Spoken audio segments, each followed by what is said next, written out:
وننزل من القرآن ما هو شفاء ورحمة للمؤمنين سبحان الله صدق الله العلي العظيم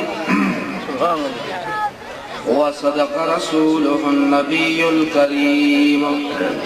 ونحن على ذلك من الشاهدين والشاكرين والحمد لله رب العالمين اللهم صل على سيدنا محمد رحمت شلطوں جے اسانے مٿوں برسات دین اسلام تے ثابت قدم عطا کرے اے ایمان تے خاتمہ بالخیر یہ جو کی محفل بابرکت محفل قرآن شریف جے تو جے اساں جے بھائرن جے بچڑن کے رب کریم یا نصیب فرمائی رحمت جو یو کلام نورانی ربانی اج پنجے سینے جے اندر جے کو انہاں سجائے اے اللہ سائیں جے دربار میں رحمت جا حقدار تے سبحان اللہ ایوہا شے ہے قرآن شریف جے کو ہن زمین آسمان جو حقیقی سجا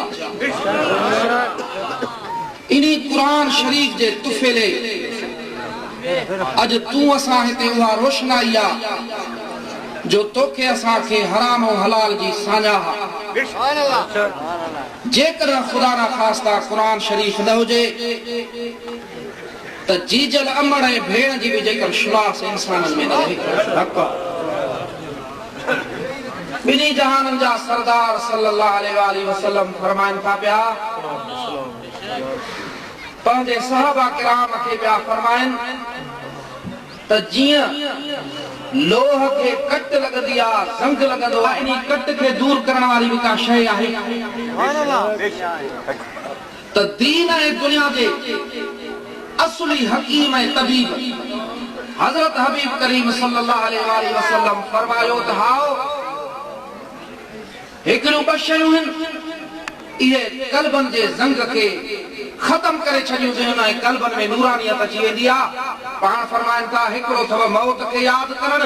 اے بیو تھو ہن مقدس کلام پاک قرآن مجید جو پڑھن قرآن شریف جی تلاوت کندو سرکار فرمائن تھا پیا اے مسلمانوں یاد کرے چھڑیو ماں اگرچہ سرکار صدائی موجود ہیں پر ظاہری اکھن والا دے لائے پیا فرمائن تو ماں تہاں میں بشیوں چھڑیوں تھو ونیا پیو ہکڑو پہنجو اہل بیت چھڑیوں تھو ونیا پیو اے بیو قرآن مجید تہاں میں چھڑیوں تھو ونیا پیو جے کر انہن کے تہاں چمڑی پوندو تو تہاں کے قیامت جے نہیں حوض کوثر تے مہجے ہتھ میں اچھی سبحان اللہ پار فرمان تھا پیا تا جہ بھی قرآن شریف کے حفظ کیو یاد کیو متا سمجھے تو اسا سمجھوں تا مدرسے جے نکھن تے وہی جن خیرات جو مانیوں کھائی قرآن شریف کے یاد کیوا انہن جو تو اسا وٹ قدر نہ ہے تا کو اگتے بھی قدر نہ ہوندو پر سرکار فرمان تھا پیا تا قرآن شریف جے یاد کرن والے جی اوہ جے اللہ پاک جل شانہ و من والہ جے حضور میں ہا ساجی التجا ہے صدس حبیب کریم صلی اللہ علیہ وآلہ وسلم جے وسیلے سا